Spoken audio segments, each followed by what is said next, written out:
RotoGrinders. Welcome to the DFS pregame show here on RotoGrinders. I'm Jordan Cooper, aka Blender Ed, Blender HD. If you want to follow me on Twitter, and it's Wednesday, March 15th. It's the Ides of March. It's the Ides of March. Well, watch out behind you. You never know when you're gonna get killed. You never know. I don't know. It's the Ides of March. But we'll be talking a little bit, but furthering our discussion from yesterday. Some basic sports betting subjects. I've gotten some questions in about sports betting type of stuff. How does sports betting work in general? Not how do I pick who's going to win today, but like actually how the math of how sports books operate and sports betting markets operate. How do people make money? How do the sports books make money? And obviously using that to your advantage to get some value out of it, right? Get some profit, get some expected value from the bets that you do make. So give me those thummy thumbs early in the morning. You know how much I like the thummy thumbs. This is free content. Why not? It's you help us support it by hitting the thummy thumbs, right? Help us in the algorithm or whatever. So smash the like button. I think that's what you're supposed to say. That's what all the cool kids say. Smash the like button. Hit the subscribe button if you're new here. Hit the notification bell to know when we go live. Got any questions? Feel free to post them in the YouTube chat or email them in. questions@theoryofdfs.com, especially those MLB DFS questions. Remember, next week, for the next 2 weeks, pretty much, starting on the 20th, we'll be doing an MLB primer, going over stuff very specific, DFS-wise, to MLB to get you ready for the start of the season. So email them in. Any questions you want, anything you want. questions@theoryofdfs.com. But yesterday we talked about adverse selection and how that drives how sports books and betting markets operate, right? That the sports books put out like a million different lines and they can't all be perfect, right? They don't have the resources to have perfect lines, and that's how obviously sharp bettors profit from it. But they'd go out of business if they offered $500,000 limits on inefficient lines. So how do those lines get shaped? The lines move or get copied, or bettors get profiled and limited or banned, and in order to have the sports books remove much of that risk from adverse selection. That, if you're an expert in Bulgarian ping pong, you may not be able to get more than $500 down because that's all the information that it's worth it to the sports book to make sure that the lines are more efficient than not. And they still want to offer it for the people that do want to bet on it. So that's kind of how the lines move. But how does the sports book actually make money? Okay, especially from a theoretical. I mean, everyone, people that don't know any better, they quote they get even money on both sides, and then they take their vig in the middle, right? But what does that vig represent? What does that mean, right? People talk about the vig. What's the vig? The proper term for this is the hold, right? What is the hold on the market?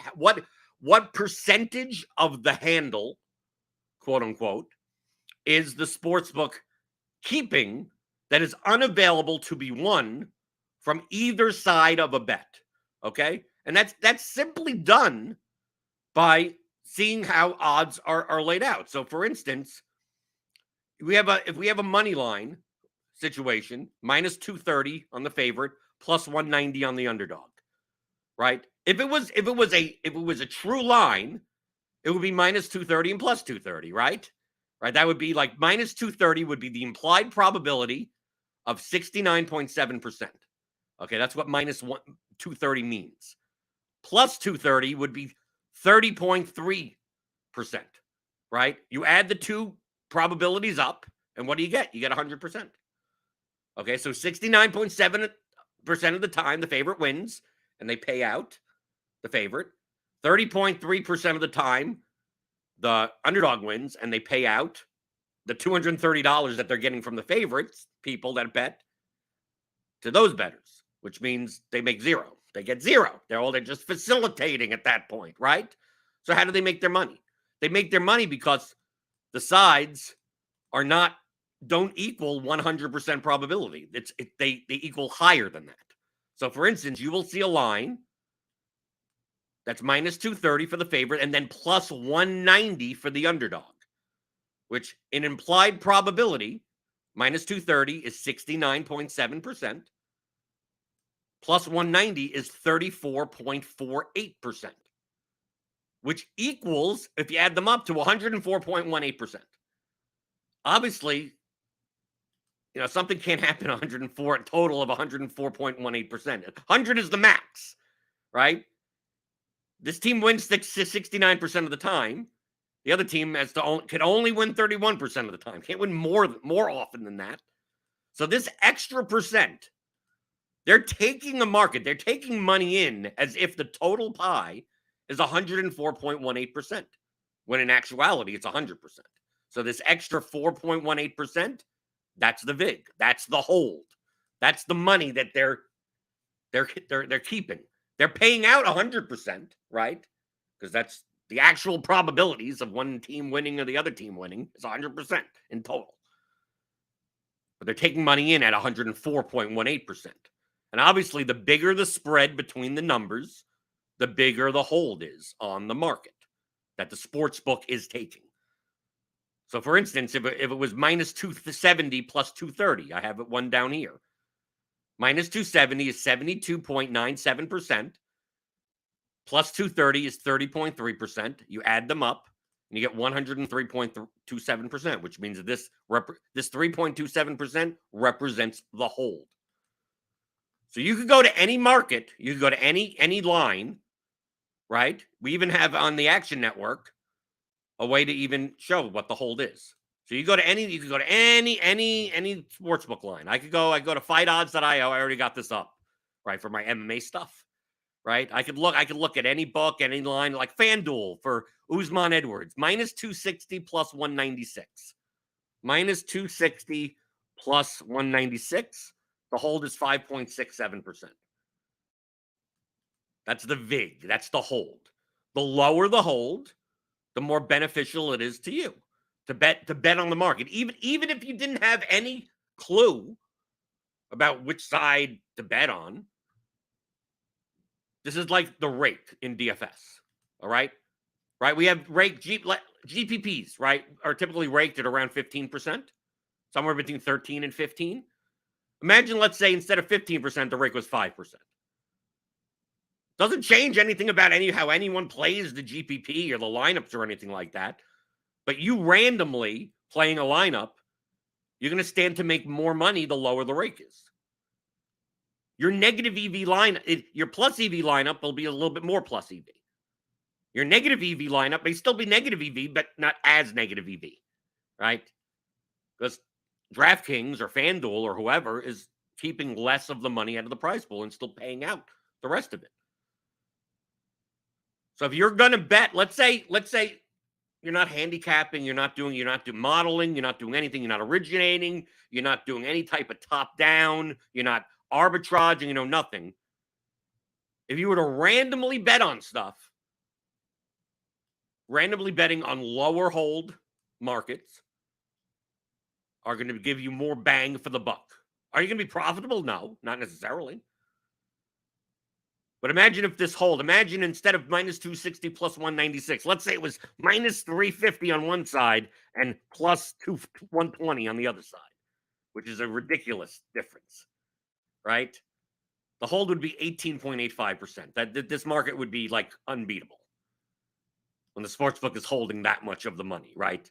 They're taking money in as if there's 120% total available probable outcomes, when there could only be a total of 100, right? You're not going to see these big spreads in sides and totals and stuff like that. But once we get the parlays, once you get the single game parlays, sometimes the holds could be 30, 40% if you actually broke it down like this, okay? So that's what the hold is, okay? So imagine if the hold, look, we used the example before, minus 200 plus 200. Hold is 0%, right? Because it equals 100%. Once we add a little bit of spread, right? Minus 200 plus 190. Hold is 1.14%. That's all the sports book is making off of this, right? Assuming that they take money, a decent amount of liquidity on both sides. Okay, but we talked about yesterday that the lines aren't always completely efficient, and the more liquid they are and the higher the limits are, the closer and closer they are to being efficient. So what is synthetic hold? You may hear that term. Synthetic hold, like this is actual hold, right? Like if there was a line, like we go to that FanDuel one, minus 260 plus 196 for Leon Edwards and Kamaru Usman this Saturday, UFC 286, right? So we'll go back to that. Minus 260, 196, right? So on FanDuel, they are currently holding 5.67%, okay, at that one book. Now, if we go to another book, let's say we go to DraftKings. DraftKings has it minus 245 plus 205. Minus 245 plus 205. They're only holding 3.66%. That would be a better market to bet in, right? You'd rather bet if you had no idea which side you're choosing, if you're flipping a coin on who to bet, betting on lower hold markets are always going to be better for you, okay? But that's at one sports book. Fortunately, because of adverse selection, we have the ability as bettors to shop around. We don't have to bet on DraftKings. We don't have to bet on FanDuel, right? I mean, hopefully you have if you want to be a profitable sports bettor, I hope you have accounts on a lot of different platforms, a lot of different places. You can shop around for the best price. Okay? So while we've calculated the hold at DraftKings or the hold at FanDuel for this market, what is the synthetic hold on the entire market that's available to you? Okay? Which means what is the best price we could get on the favorite and what's the best price we could get on the underdog? No matter what book it is at. And then what's the hold of that market? So that would be the overall total market. So if we do this and we go to Leon Edwards Usman based on all these books, some of these you may not have access to. Some of these are offshore books and whatever. You may not be able to bet on those, right? Well, let's say we look and we go, which book has the best price on Usman? So if we're going to lay the least amount of money on Usman. Looks like Betway, Bet Online. It looks like there's minus 235s available. Okay, so that's what we're going to put in 235, right? So we can get Usman at 235. What's the best that we could get Edwards at? The highest plus money we could get Edwards at. Plus 209. It looks like plus 209 is right here. Okay, so plus 209. That would be the synthetic hold, 2.45%. Okay, on the entire market, assuming that the limits are equal, right? That's the big caveat. You can't calculate the synthetic hold on a market, especially early when the limits are low, right? Because one book may be, we'll take $5,000 on this, and on the other book that has an insane price on the underdog, like you could bet $100 right now on it. Maybe at some point, later in the day, their limits have increased, but by the time their limits have increased, maybe the price isn't as great as it looks, right? That's always the thing that you never see. A lot of these, when they show you the splits and stuff, is that what are the limits? So the synthetic hold of the Usman Edwards market, 2.45%. So that if you were, this is the basics of line shopping. If you were like, I think Usman's chances of winning are 70%. Okay, let's say just like I handicapped it, so Usman has a 70% chance to win, and Edwards has a 30% chance to win. That's how you rate it out. Okay, So we take a look and we go, okay, what's the best price that we could get on Usman? Minus 235. What is minus 235? We could convert that to implied probability. Minus 235. 70.15%. It's like, okay, that's a fair price. 70. Let's say that you view it as a 70-30. So it's like, okay, well, if I bet minus 235, like that's slightly above 70.15%, slightly above. That should be a plus EV bet. It's not, but we'll see in a second. You could also get Edwards at plus 209, which is a 32% implied odds. So actually, this would be a more profitable bet, right? If you think that Edwards has a 30% chance of winning, you're getting paid as if it's a 32% chance of winning in the market. So if you wanted to bet on Edwards, you'd bet it at the book with the best price. You wouldn't bet it when you're only getting plus 191 or plus 185 or plus 196. You'd get plus 209. Get the extra couple of bucks. It adds up over time, right? That's where most of the expected value comes from. But these are all VIG lines. The hold is already in these lines. So if you, for instance, viewed it that Usman has a 70% chance of winning in actuality, and Edwards has a 30% chance, like that's how you handicap it. We haven't taken out the hold, incorporating the VIG into even this synthetic line of minus 235 plus 209. So if we take out the VIG, minus 235 and 209, the true probability, the no VIG odds, would be minus 216 plus 216. Okay? We took out the VIG from what the market is. 68.4% true probability on a minus 235 line and 31.57% on a plus 209 line if we take out the VIG. And it turns out that if we view Edwards as he's going to win 30% of the time, that's what we think. That's how we're handicapping it. That's how we're modeling it. We're not getting 32.36 implied probability. Once you take out the VIG, you're really only getting a 31.57% probability. So the difference between 30 and 31.57, that 1.57% would be your expected value profit on the bet.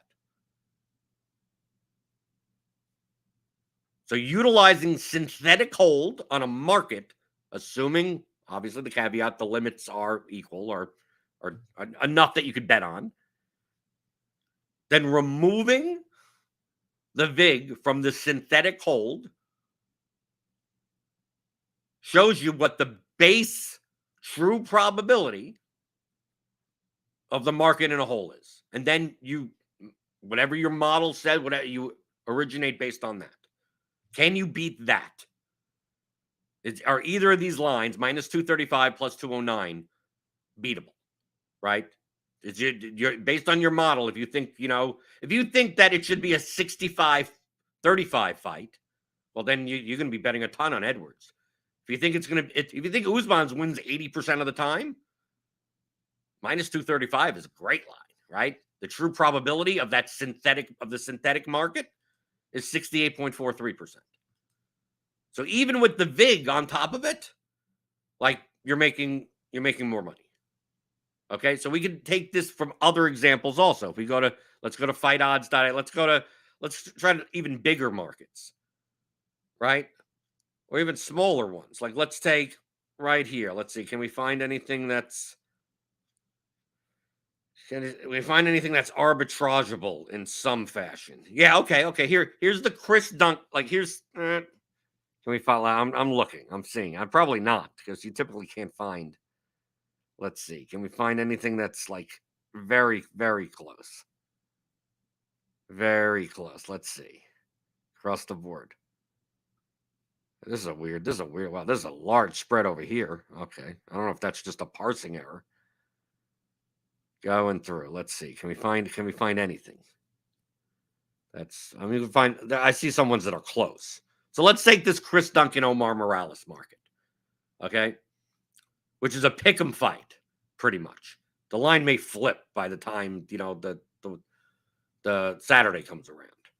So we take a look at these lines. It's like because Omar Morales is a favorite, but you can see he's like minus 119 here, minus 120, minus 115, minus 135, but there's also a minus 104. So, like, obviously, if you're going to bet on Omar Morales, you want to take the minus 104 if that book is available to you, right? We're just going. Who cares what the names of the books are? We're assuming that this is all the books that are available to you. So, Omar Morales, the best price on Omar Morales is minus 104. So, we're going to do the same thing. We're going to look at the synthetic hold of the market, right? So, we put in minus 104 there. Now, if we bet on that same book, Chris Duncan is a minus 116 favorite at this book, even though he's kind of like a dog in other places, or a slight dog, even though he's minus money dog, because it's such a close fight. But what's the best price on Chris Duncan over here? Oh, this book, plus 100. It's the only book that, like, here's minus 100, which is the same thing. Here's minus 101, which is close to plus 1. It's very close. So here we got a plus 100. So we put that in. What's the hold? 0.97%. Very, very small. This market is a very, very small hold. So if you were to bet in this market, even if you wanted to bet recreationally, just for entertainment, you'd rather bet on this. You'd rather go, okay, I'm going to choose a side. Either I'm going to bet minus 104 at this place on the favorite or plus 100 at that place on the underdog. Worst case scenario, even if you're just randomly choosing, you're flipping a coin, you're not going to lose much money, right? If you're playing for entertainment, you want to play, especially, in the lowest holds possible.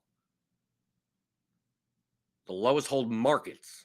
Doesn't matter what book it is. Just get the best number on one side or the other side. See what the synthetic hold is. And if you want to bet for entertainment, and you just did this, you will get the most bang for your buck. You're line shopping. You're betting on the best line available. It could be any of it. You could randomly turn on a game, just randomly. Just say, "Oh, what's on tonight?" Some random college basketball game. You don't even follow college basketball, and for whatever reason, you want a nice 2-hour sweat where you have $100 on the line on someone or something. If you want that, well, go see what the hold is. Right? There's 8 college basketball games going on tonight or whatever. NBA's tonight. You can do this 5 minutes before the game starts. I mean, it could be any time. You're not looking to beat anything. You're not looking to be the plus EV everything. It's just like, no, I want entertainment and I want to pay the least price for it. Go to every market and look at the synthetic hold. Now, you go to scoresandodds.com. It'll show you the best line from all the available legal sites here in the United States, or the ones that are available in your state when you put in the state in. It'll show you. Here's the best line on one side. Here's the best line on the other side. The closer the numbers are together, that's the better market to bet into if you were to just bet randomly. Now, there are going to be times where you might find that the market actually has a negative hold.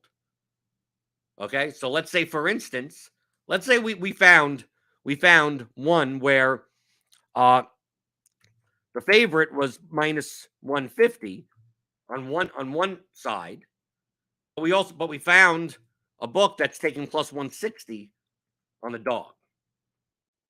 Okay, that's a negative hold. Actually, you're holding. The bettors are holding because they're paying out like it's a 60% chance, right?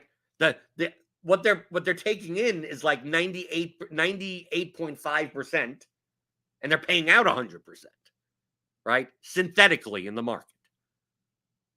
So when you see negative holds, now you can arbitrage, right? And this doesn't necessarily mean that you have to do it at one time, right? So what does arbitrage mean? It means that you could bet on both sides of the game and win no matter what, right? if the hold is negative 1.56%, right? I could bet $155 on one side. I could bet $100 on this other side. And no matter who wins, I make $2. I make $2 or $3, right? I make what the equivalent of the hold is, 1.5%. If you bet the right number, right? You could do this you could do the arbitrage calculation yourself. You could do it in Excel. You could do it in just a regular calculator. But essentially, you want to bet so that it's even, that no matter who wins, you lose one bet, but you win the other. And that's, 1.5% more than what you would have lost on the other side, no matter who wins. Okay? You don't find many of these, right? That's why I said I was looking through, and it's like, can I find any spots of like negative hold? Right? We're looking here. It's like, okay, Lerone Murphy, Gabriel Santos. The best number, minus 164. And the best is plus 160. So no, not close, right? A little bit, right? If this was like plus 165, plus 170, yeah, then we'd have a negative hold situation. Assuming you could get the numbers. I'm assuming that the limits are there and you could get the number. Right? So you take a look at some of these. You go, okay, here's a plus 150. Do we have anything that's under minus 150? No, we don't. How can you get arbitrage? You don't have to get arbitrage at the same time. So for instance, if you, let's say the market was currently, I think this may be an extreme situation. The current market was currently minus 150 plus 130. And then later in the day, it went to minus 190 plus 165. Right? Still the same around the 3% hold. But if you bet the favorite earlier in the day at minus 150, now the line has moved, in your favor, right? Minus 150, the market is now saying minus 190 is the more efficient line. So you've gotten what's called closing line value or line value. So it hasn't closed yet. We'll talk about CLV tomorrow. But the line has moved in a way where the underdog price is now above the amount of money that you bet on the first side. So you've essentially already bet minus 150 on side one, the favorite. And now when the market moves and now the underdog is plus 165, you've now created a negative 2.32% hold situation where you can choose, if you want to take advantage of that arbitrage and say, what do I have to bet on this plus 165 side in order to even the money out so that I win 2.32% regardless of who wins? So sometimes the amounts that you have to bet to make the raw money worth it is a decent amount of money. I'm not talking about betting $10 a side, unless you're looking to make 23 cents, right? But you're betting several thousand, right? If you could bet $5,000 on a side and see the line move and then take advantage of arbitrage, you could do that. Do you need to know anything about the sports in order to do this? No, you don't. You don't need to know anything. This is all top. This is a top-down approach to betting on sports by just looking at the markets, finding the lowest synthetic hold markets, and looking for arbitrage opportunities. Because you're going to find them in the lowest synthetic hold markets. The higher synthetic hold markets, the spreads are so wide that when they do shift like this, right, when the books do move the prices, they have a lot more wiggle room, right? They're taking 8% hold and the market moves by 6%. That's not enough for you to find arbitrage. You need to find the smallest synthetic hold markets. Right, we take a look at, let's say, let's take a look at another market. Just on fight, I have the MMA stuff up. Sam Patterson. Let's see, what do we got here? Do we got anything close? mean, some of them you're not going to find much. Like if let's see, something a little bit more liquid. Where do we go? Gutter Nelson Barbarena. I want to have an example where you don't really find much. Gagey Fiziev. Yeah, maybe Gagey Fiziev. Let's take a look at the synthetic hold for the Gagey Fiziev market currently. The best price on the favorite on Fiziev looks like minus 219. Okay, I don't even know what that book is. But let's just put it in. Minus 219. The best odds that we could find on this screen for Gagey is at the same place, plus 193. Actually, on the same book. Plus 193, which is a hold of 2.71%. Now, here's a pro tip. Pro tip. Typically, depending on the market, a lot of times when the synthetic hold is the lowest, it's not synthetic hold anymore. When the hold on one book represents the synthetic hold, typically it's a book that's offering lower limits for that market. Typically.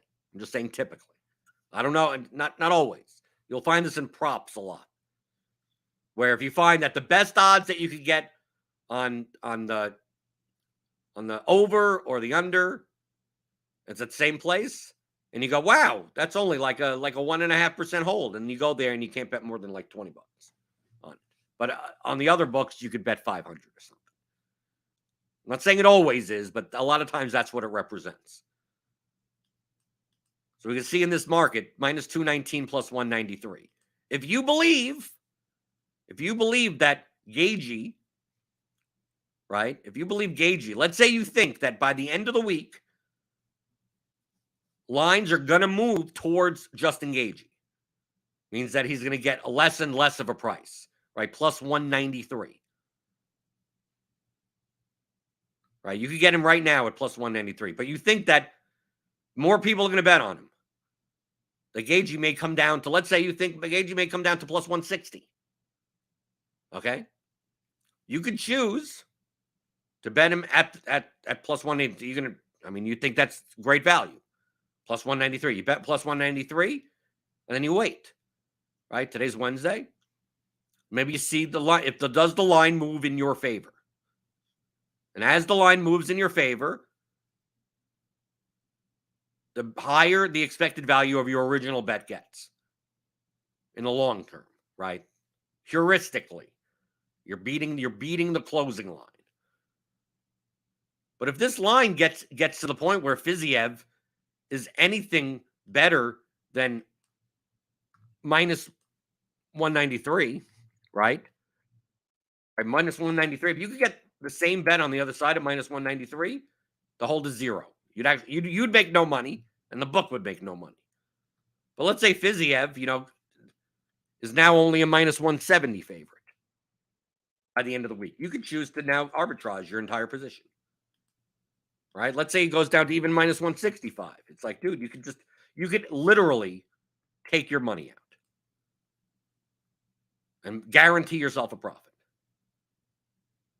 just by utilizing how you believe the synthetic hold of the market will go for the rest of the week. Oh, I think money's going to come in on this guy.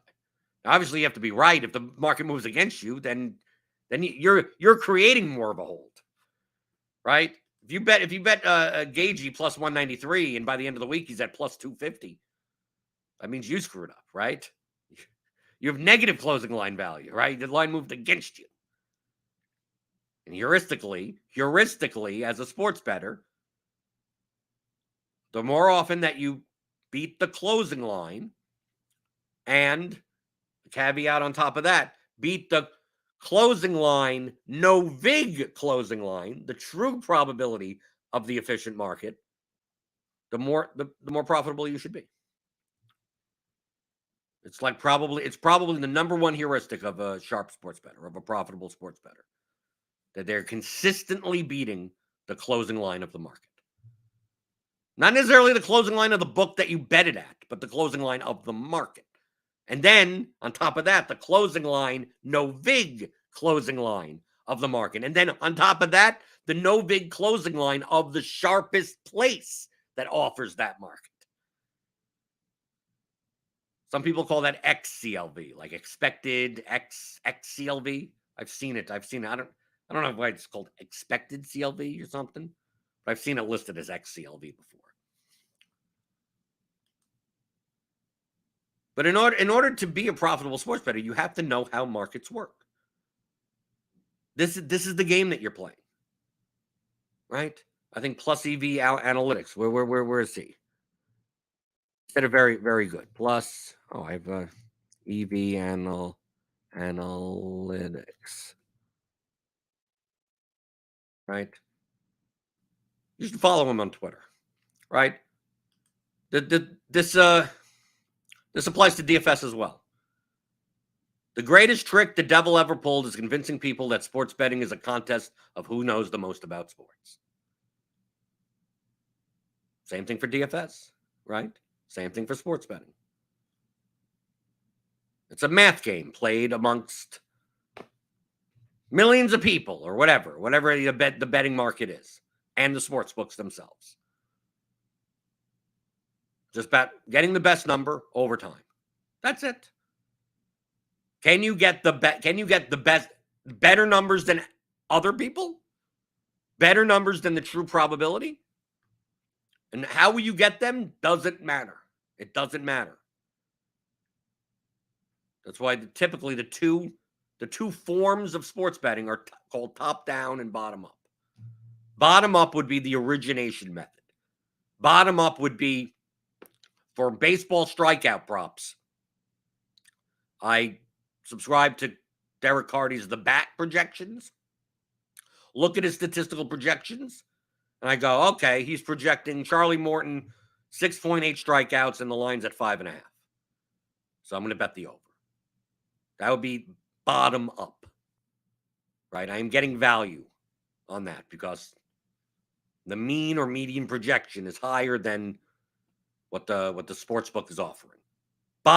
Top down is just looking at Charlie Morton's strikeout props, not knowing what the correct number is, and seeing that one book has this number and this book has another number, right? Which book is off? Oh, all these books have 6.5 minus 110, and this book has 5.5 minus 125. And you go, okay, is the extra 15 cents worth the strikeout? It is. So you bet the over 5.5 minus 125 at the book that has essentially not moved their line fast enough to be in accordance to more of the market. So you're taking advantage of aberrations in the market. We have no idea. You may not even have any clue who Charlie Morton even is. You don't know what team he plays for. You may never have even watched a baseball game. I don't even know what a strikeout is.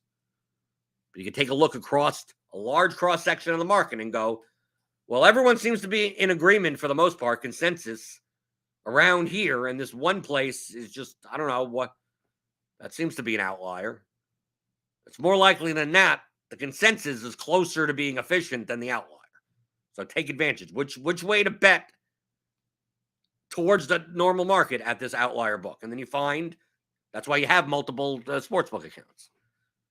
The outlier could be on FanDuel. The outlier could be on BetMGM or on PointsBet or wherever on a certain market. And dude, you could spend all day looking for them. Right? That's all you could do. All thing, just don't watch any sports. Don't do any. All you're doing is looking at numbers. I don't know who these teams are playing in college basketball. I have no idea who's playing Bulgarian ping pong, but I see the market of Bulgarian ping pong that player A is player B, and there's one place that seems to be against consensus or not even close to consensus, so I'm going to take advantage of it. And eventually, typically, you're not the only one that's taking advantage of it, so that line will move in your favor as well. And then you get closing line value, and how the event shakes out is, that given night that's out of your control. That's what sports betting is. This is what sports betting is. Most successful professional sports bettors do not watch sports. Simply put, they don't. That's not how that, or they, if they do it, that's not how that's not where their edge is. That's not, they're doing it purely for entertainment. They're watching it the same way they'd watch a movie, right? They could watch a movie. I might as well watch this college basketball game. But actually making money on sports betting, most of the money that you will make has to do with arbitraging inefficient markets before they become efficient, essentially, before they become efficient. It's not going to be about, I know more about what the Bucks are going to do tonight in NBA basketball. Right? That's typically already priced into the market as it is. So if you got any questions, feel free to post them in the YouTube chat. Before we get out of here, hit that thumbs up button. Hit the thummy thumbs. Hit the thummy thumbs. You know how much I like the thumbs ups? The likes. I call them the thummy thumbs. It's really the like button, but it's really a little thumbs up guy. Little thumb here and a thumb there. Smash it. Hit the thing. It's right on the screen. Hit the thumbs up button. Hit the thummy thumbs. Hit the notification bell to know when we go live. We got plenty of content. Right, we're gonna have we're gonna have baseball. We can have baseball and basketball at the same time. Right, so we're gonna have NBA stuff. We're gonna have MLB stuff. You want our projections for everything? Right? I mean, we don't have projections up for MMA currently, right yet. Right, it's Wednesday only. You want our baseball projections? You want our basketball projections? You want college basketball? You want look at all this.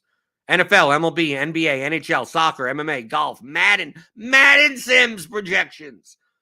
LOL. CSGO, college basketball, tennis, right? We got all of this. Got projections, ownership, everything. Premium content. Sign up for RotoGrinders, right? You get the statistical projections. You could use our statistical projections for your NBA props tonight if you want, right? And see where the lines are off.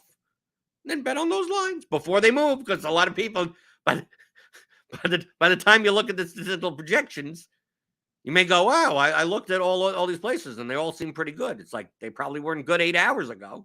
So you got to catch them. You got to catch them before they move. But you could do that by signing up to RotoGrinders. Click on that link in the description. Get $10 off your first month. Go over and subscribe to the Scores and Odds YouTube channel as well. And tomorrow I'll be talking a little bit more about closing line value, right? Because all these three topics kind of go together, right? Adverse selection, synthetic hold, and closing line value, or X closing line value. We'll talk about that tomorrow. And then on Friday, we'll go over the UFC pay-per-view card. And then next week starts the MLB primer. Send in your MLB questions. Theoryofdfs.com. You go there and get the Theory of DFS course. Hey, I talk about DFS in the same way that I talk about sports betting. It's all in the courses. If you want some structured learning, and yeah. So other than that, I'll see you tomorrow. Because I'm here every day. I'm here Monday through Friday, 11 o'clock Eastern, answering your DFS strategy and sports betting questions on the DFS pregame show on RotoGrinders.com.